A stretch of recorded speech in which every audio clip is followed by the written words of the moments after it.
Elle est là. À côté de lui. Mais elle n'existe pas vraiment. Il ne la frappe pas. Il ne crie pas. Il ne part pas non plus. Il est juste absent. Absent quand elle parle. Absent quand elle pleure. Absent quand elle espère un regard, un geste, un signe. Alors elle se plie. Elle se fait plus douce. Moins exigeante. Elle ravale ses besoins pour ne pas déranger. À l'intérieur, ça fait mal. Une douleur sourde, constante. Cette sensation d'être trop, ou jamais assez. Elle se demande ce qui cloche chez elle. Pourquoi elle doit toujours en faire plus pour recevoir moins? Pourquoi aimer ressemble autant à s'effacer? Petite déjà, elle avait compris.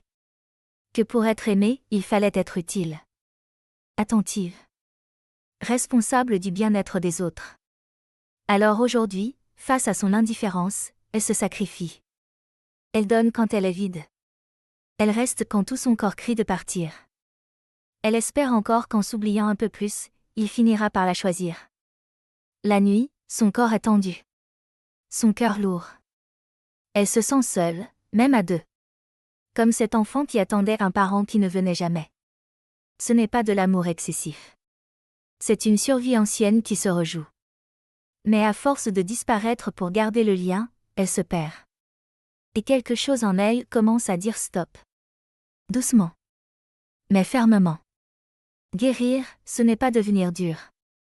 C'est comprendre que l'amour ne devrait pas coûter sa dignité. Qu'elle n'a pas à se sacrifier pour être aimée.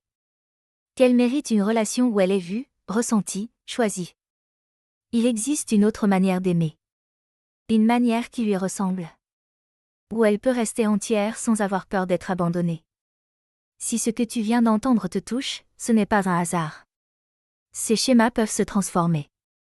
Je t'accompagne à sortir de l'autosacrifice et à reconstruire des relations plus justes, plus sécurisantes. Tu peux me contacter pour un accompagnement au cabinet.